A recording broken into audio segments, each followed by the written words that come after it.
Hi. അപ്പൊ നമ്മൾ ഇന്ന് എത്തിയിട്ടുള്ളത് പാലക്കാട് കൊഴിഞ്ഞാമ്പാറ എന്ന് പറഞ്ഞ സ്ഥലത്ത്, അവിടെ റിസോർട്ടിലാണ് കേട്ടോ. അപ്പൊ ഇവിടുത്തെ കാഴ്ചകൾ അത് അതിഗംഭീരാണ്, അടിപൊളിയാണ്. ഞാൻ പറയേണ്ടതില്ല, ഞാൻ നിങ്ങൾക്ക് കൂടി ഒന്ന് കാണിച്ചു തരാം കേട്ടോ.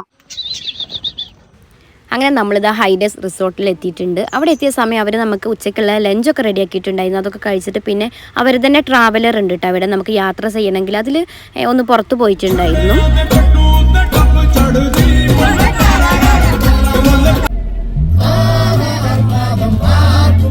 താമരപ്പാടം എന്ന് പറയും, അവിടെയാണ് പോയിട്ടുണ്ടായിരുന്നത്. അവിടെ ചെന്നപ്പോൾ ഇവരൊക്കെ ഡാൻസിനുള്ള പ്രാക്ടീസിലൊക്കെയാണ് കേട്ടോ. പിന്നെ നമ്മൾ കൊല്ലങ്കോട് പോയിട്ടുണ്ടായിരുന്നു. അവിടെ നെൽകൃഷിയൊക്കെ ഉണ്ടല്ലോ, അതൊക്കെ ഒന്ന് കാണാൻ വേണ്ടി പോയതായിരുന്നു. അതെല്ലാം കണ്ടതിന് ശേഷം നമ്മൾ വീണ്ടും റിസോർട്ടിൽ തന്നെ തിരിച്ചെത്തിയിട്ടുണ്ട്. ആ ഒരു സമയത്ത് നമ്മുടെ ഷെഫ് നമുക്ക് വേണ്ടി രാത്രിക്കുള്ള ഫുഡ് റെഡിയാക്കി കൊണ്ടിരിക്കുകയാണ്.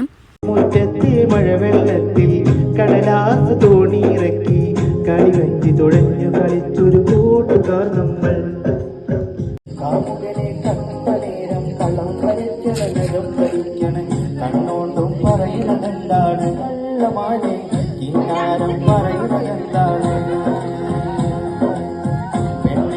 പേടമാനെ പിന്നെ അതിൻ്റെ മുന്നേ എല്ലാവരും പൂളിലൊക്കെ ഇറങ്ങിയിട്ടുണ്ടായിരുന്നു. അതിന് ശേഷം ക്യാമ്പ് ഫയറിൻ്റെ ഒരു ടൈമായിരുന്നു കേട്ടോ. ആ ഒരു ടൈമൊക്കെ നമ്മൾ നന്നായിട്ട് അടിച്ച് പൊളിച്ച് ആസ്വദിച്ച് എൻജോയ് ചെയ്തു എന്ന് തന്നെ പറയാം. പിന്നെ ഇതാ ബെഡ്റൂമുകളൊക്കെ, അതായത് 3 സെക്ഷൻ ആയിട്ടാണ്. അതിൽ റേറ്റ് കുറഞ്ഞതും കൂടിയതും ഒക്കെ ഉണ്ട്. അപ്പോൾ സൗകര്യം കൂടുമ്പോൾ അതിനനുസരിച്ച് റേറ്റ് കൂടും. വന്നതാണ് 2 ദിവസമായിട്ട് ഇവിടെ വന്നിട്ട് ഫ്രണ്ട്സുകളുടെ കൂടെയാണ്. ഞങ്ങൾ 10-15 പേരുണ്ട്. അപ്പൊ ഇവിടുത്തെ ഒരു എക്സ്പീരിയൻസ് പറയുകയാണെന്നുണ്ടെങ്കിൽ അടിപൊളിയായിട്ടാ. നമുക്ക് ഭയങ്കര സൈലന്റ് ആയിട്ടുള്ള ഒരു ഏരിയ കേട്ടോ. അതായത് നമുക്ക് ഭയങ്കര ഫ്രീ ആയിട്ട് ഇരിക്കാൻ പറ്റിയതും. സത്യത്തിൽ ഇവിടുന്ന് പോകുമ്പോൾ നല്ലൊരു സങ്കടം ഉണ്ട് കേട്ടോ, കാരണം അത്രയും ഞങ്ങൾ ഇവിടെ എൻജോയ് ചെയ്തിട്ടുണ്ട്. അപ്പം ഞങ്ങൾ എന്തായാലും അവിടെ പോയതിൽ ഞങ്ങൾ വിചാരിച്ചതിലും ഹാപ്പിയാണ് കേട്ടോ എല്ലാവരും. പിന്നെ നമ്മുടെ വണ്ടികൾ സേഫായിട്ട് പാർക്ക് ചെയ്യാനുള്ള സൗകര്യം അവിടെ തന്നെ ഉണ്ട് കേട്ടോ. പിന്നെ ഇവിടുത്തെ മറ്റൊരു പ്രത്യേകത എന്താണെന്നറിയോ, നമുക്ക് ഫാമിലിക്കും ഫ്രണ്ട്സിനും അതുപോലെ കപ്പിൾസിനൊക്കെ ഒരുപോലെ എൻജോയ് ചെയ്യാൻ പറ്റിയൊരു പ്ലേസ് തന്നെയാണ് കേട്ടോ ഇവിടെ ഉള്ളത്. പിന്നെ ഇത് നമ്മുടെ ഷീക്രേറ്റീസ് ഗ്രൂപ്പിൻ്റെ വക ബെസ്റ്റ് വീഡിയോ ക്രിയേറ്റർക്കുള്ള ഒരു അവാർഡ് നമ്മുടെ അഡ്മിൻ അവൾക്ക് കൈമാറുമായിരുന്നു. പിന്നെ ഇവിടുത്തെ എടുത്തു പറയേണ്ട മറ്റൊരു കാര്യം എന്ന് പറയുന്നത് ഇവിടുത്തെ ഫുഡ്. ഇതാണ് കേട്ടോ നമ്മുടെ ഷെഫ്. ഫുഡ് എന്ന് പറയുമ്പോൾ അടിപൊളി ടേസ്റ്റ്, ഒന്നും പറയാനില്ല. യാത്രയും ഫുഡും കൂടുതലായിട്ട് ഇഷ്ടപ്പെടുന്ന എനിക്ക് ഇവിടെ ഏറ്റവും ഹൈലൈറ്റ് ആയിട്ട് തോന്നിയത് അതുതന്നെയാണ് കേട്ടോ.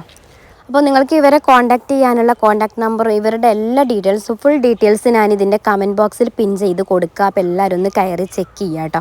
പിന്നെ നമുക്ക് എന്തെങ്കിലും പാർട്ടികളൊക്കെ നമ്മൾ പ്ലാൻ ചെയ്യുന്നുണ്ടെങ്കിൽ അതൊക്കെ ചെയ്യാനുള്ള സെറ്റപ്പ് സൗകര്യങ്ങൾ അവിടെ ഉണ്ട്. പിന്നെ അത് മാത്രമല്ല, ഇതാ കളിക്കാനുള്ള നല്ലൊരു അടിപൊളി ഗ്രൗണ്ട് ഉണ്ട്. പിന്നെ ഇതാ കുട്ടികൾക്കൊരു പാർക്ക് രൂപത്തിലുള്ള കുട്ടികൾക്ക് കളിക്കാനുള്ള സംഭവങ്ങളൊക്കെ അവിടെ തന്നെ ഉണ്ട് കേട്ടോ.